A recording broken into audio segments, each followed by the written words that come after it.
repeatedly claimed that your report found there was no obstruction and that it completely and totally exonerated him. But that is not what your report said, is it? Correct. It is not what the report said. And now, reading from page 2 of volume 2 of your report that's on the screen, you wrote, quote, "If we had confidence after a thorough investigation of the facts that the President clearly did not commit obstruction of justice, we would so state. Based on the facts and the applicable legal standards, however, we are unable to reach that judgment," close quote. Now, does that say there was no obstruction? No. In fact, you were actually unable to conclude the President did not commit obstruction of justice. Is that correct? Well, we, at the outset, determined that we, when it came to the President's culpability, we needed to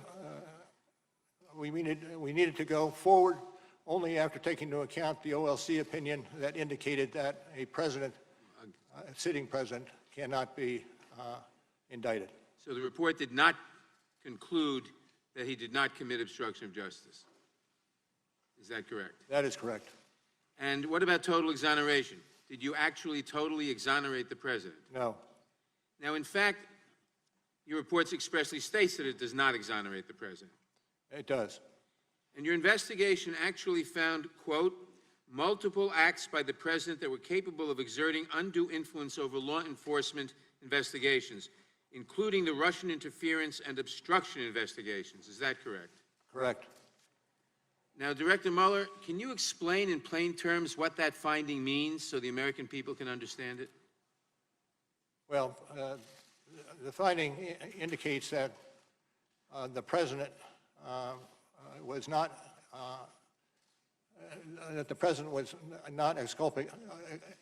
exculpated for the acts that he allegedly committed.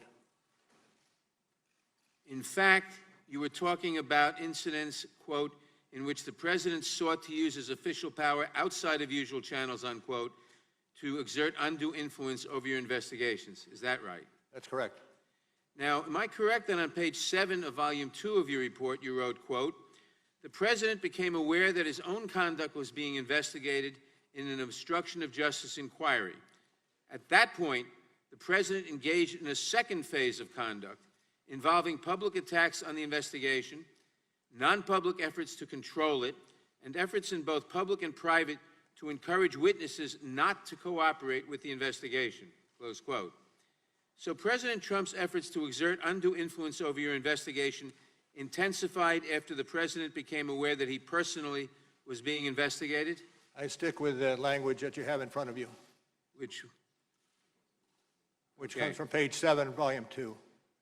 Now, is it correct that if you concluded that the President committed the crime of obstruction, you could not publicly state that in your report or here today? Can you repeat the question, sir? Is it correct that if you had concluded that the President committed the crime of obstruction, you could not publicly state that in your report or here today? Well, I would say the statement would be that you would not indict, and you would not indict because under the OLC opinion, a sitting president, excuse me, cannot be indicted, be unconstitutional. So you could not state that because of the OLC opinion, if that would have been your conclusion? OLC opinion with some guide, yes. But under DOJ, under Department of Justice policy, the President could be prosecuted for obstruction of justice crimes after he leaves office, is correct? True. Thank you. Did any senior White House official refuse a request to be interviewed by you and your team? I don't believe so. The President? Well, let me take that back. I would have to look at it, but I'm not certain that that was the case. Did the President refuse a request to be interviewed by you and your team? Yes. Yes. And is it true that you tried for more than a year to secure an interview with the President? Yes. And is it true that you and your team advised the President's lawyer that, quote, an interview with the President is vital to our investigation, close yes. quote? Yes. And is it true that you also, quote, stated that it is in the interest of the Presidency and the public for an interview to take place, close quote? Yes. But the President still refused to sit for an interview by you or your team? True. True. And did you also ask him to provide written answers to questions on the 10 possible episodes of obstruction of justice crimes involving him? Yes. Did he provide any answers to a single question about whether he engaged in obstruction of justice crimes? I would have to check on that. I'm not certain. Director Mueller, we are grateful that you are here to explain your investigation and findings. Having reviewed your work, I believe anyone else who would engage in the conduct described in your report would have been criminally prosecuted. Your work is vitally important to this committee and the American people because no one is above the law. Director Mueller, as you've heard from the chairman, we're mostly going to talk about obstruction of justice today, but the investigation of Russia's attack that started your investigation is why evidence of possible obstruction is serious. To what extent did the Russian government interfere in the 2016 presidential election? Could you repeat that, ma'am? To what extent did the Russian government interfere in the 2016 presidential election? Well, particularly when it came to computer crimes and the like, the government was implicated. So you wrote in Volume 1 that the Russian government interfered in the 2016 presidential election in sweeping and systematic fashion. You also described in your report that the then Trump campaign chairman, Paul Manafort, shared with a Russian operative, Kalimnik, the campaign strategy for winning Democratic votes in Midwestern states and internal polling data of the campaign. Isn't that correct? Correct. They also discussed the status of the Trump campaign and Manafort's strategy for winning Democratic votes in Midwestern states. Months before that meeting, Manafort had caused internal data to be shared with Kalimnik, and the sharing continued for some period of time after their August meeting. Isn't that correct? Accurate. In fact, your investigation found that Manafort briefed Kalimnik on the state of the Trump campaign and Manafort's plan to win the election, and that briefing encompassed the campaign's messaging, its internal polling data. It also included discussion of battleground states, which Manafort identified as Michigan, Wisconsin, Pennsylvania, and Minnesota. Isn't that correct? That's correct. Did your investigation determine who requested the polling data to be shared with Kalimnik? Well, I would direct you to the report and adopt what we have in the report with regard to that particular issue. We don't have the redacted version. That's maybe another reason why we should get that for Volume 1. Based on your investigation, how could the Russian government have used this campaign polling data to further its sweeping and systematic interference in the 2016 presidential election? That's a little bit out of our path. Fair enough. Did your investigation find that the Russian government perceived it would benefit from one of the candidates winning? Yes. And which candidate would that be? Well, it would be Trump. Correct. The president. Now, the Trump campaign wasn't exactly reluctant to take Russian help. You wrote it expected it would benefit electorally from information stolen and released through Russian efforts. Isn't that correct? That's correct. Now, was the investigation's determination, what was the investigation's determination regarding the frequency with which the Trump campaign made contact with the Russian government? Well, I would have to refer you to the report on that. Well, we went through and we counted 126 contacts between Russians or their agents and Trump campaign officials or their associates. So would that sound about right? I can't say. I understand the statistic, and I believe it. I understand the statistic. Well, Mr. Mueller, I appreciate your being here and your report. From your testimony and the report, I think the American people have learned several things. First, the Russians wanted Trump to win. Second, the Russians went on a sweeping cyber influence campaign. The Russians hacked the DNC, and they got the Democratic game plan for the election. The Russian campaign chairman met with Russian agents and repeatedly gave them internal data, polling, and messaging in the battleground states. So while the Russians were buying ads and creating propaganda to influence the outcome of the election, they were armed with inside information that they had stolen through hacking from the DNC and that they had been given by the Trump campaign chairman, Mr. Manafort. My colleagues will probe the efforts undertaken to keep this information from becoming public, but I think it's important for the American people to understand the gravity of the underlying problem that your report uncovered. And with that, Mr. Chairman, I would yield back. To get back to your findings covering June of 2017, there was a bombshell article that reported that the President of the United States was personally under investigation for obstruction of justice. And you said in your report on page 90 of volume 2, and I quote, "News of the obstruction investigation prompted the President to call McGahn and seek to have the special counsel removed," close quote. And then in your report, you wrote about multiple calls from the President to White House counsel Don McGahn. And regarding the second call, you wrote, and I quote, "McGahn recalled that the President was more direct, saying something like, 'Call Rod. Tell Rod that Mueller has conflicts and can't be the special counsel.'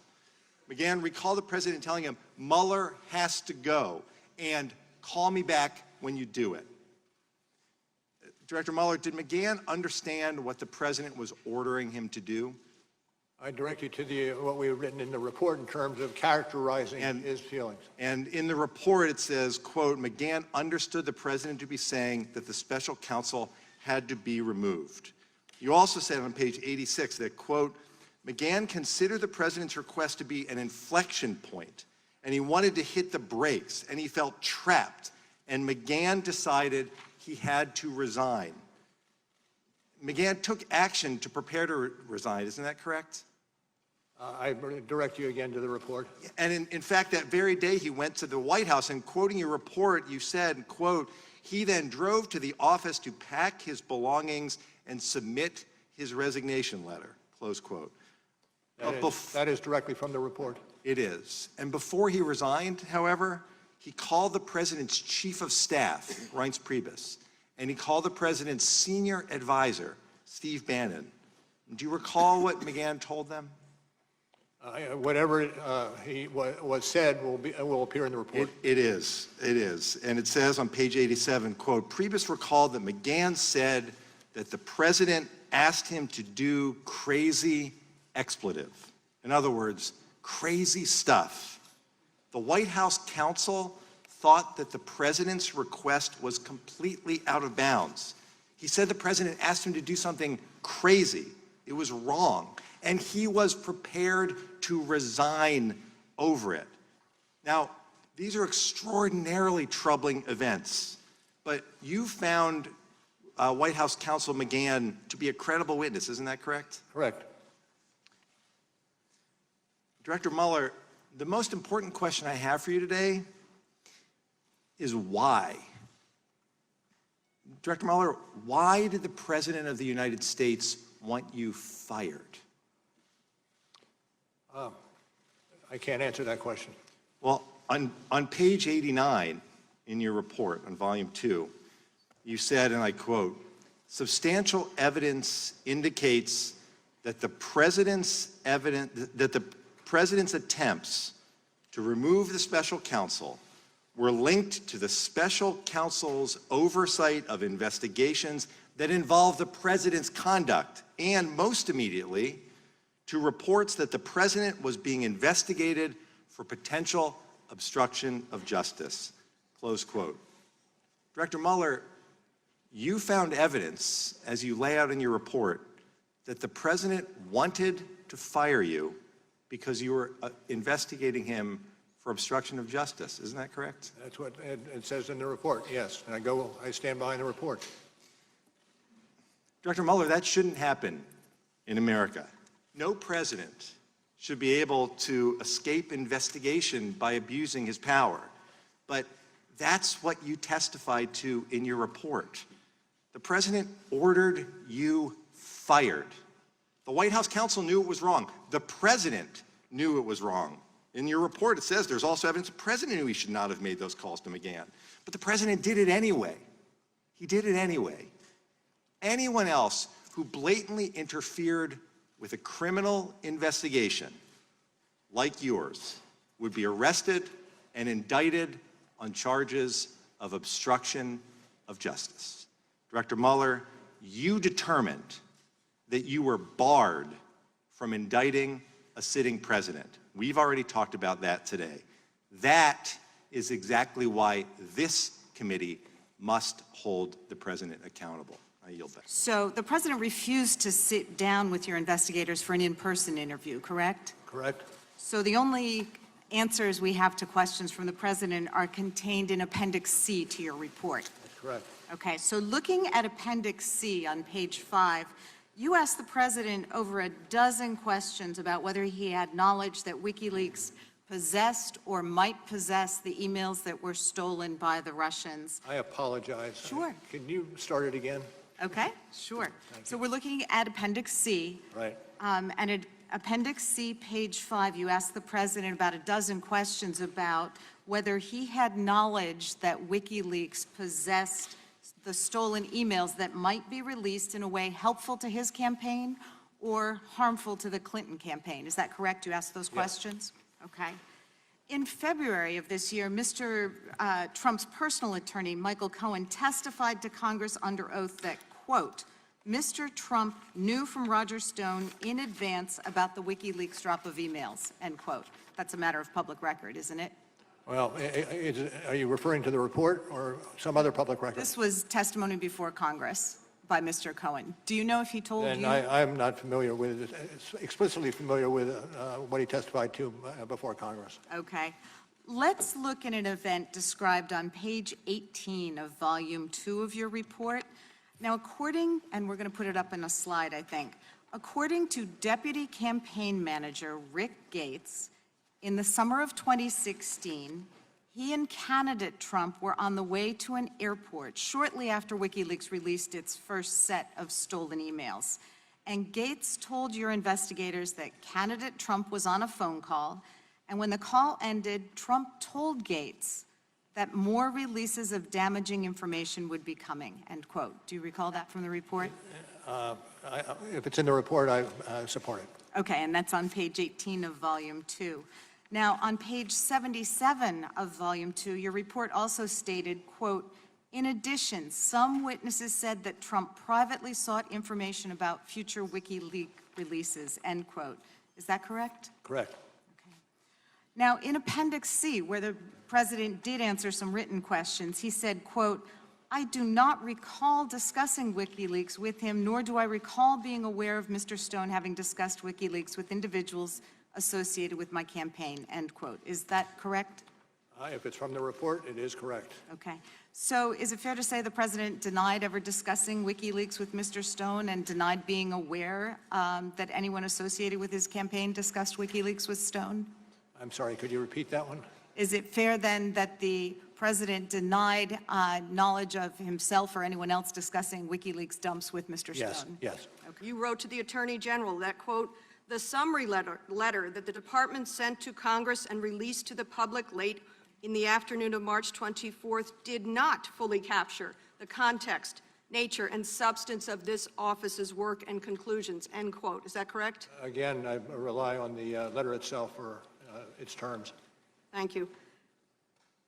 What was it about the report's context, nature, substance that the Attorney General's letter did not capture? I think we captured that in the March 27th responsive letter. And this is from the 27th letter. What were some of the specifics that you thought? I direct you to the letter itself. Okay.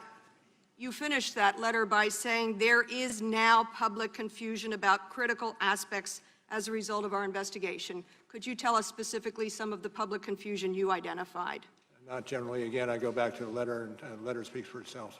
And could Attorney General Barr have avoided public confusion if he had released your summaries and executive introduction and summaries? And I don't feel comfortable speculating on that.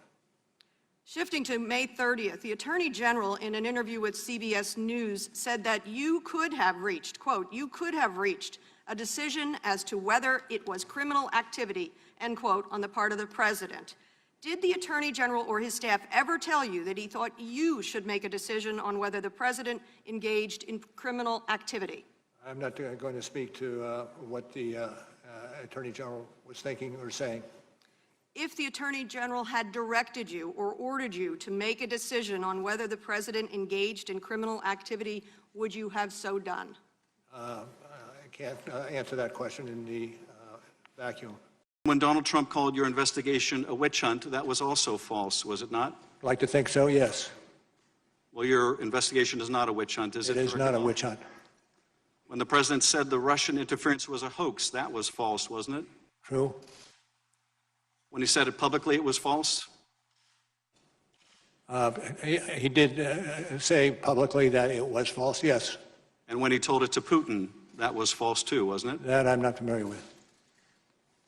When the president said he had no business dealings with Russia, that was false, wasn't it? I'm not going to go into the details of the report that along those lines.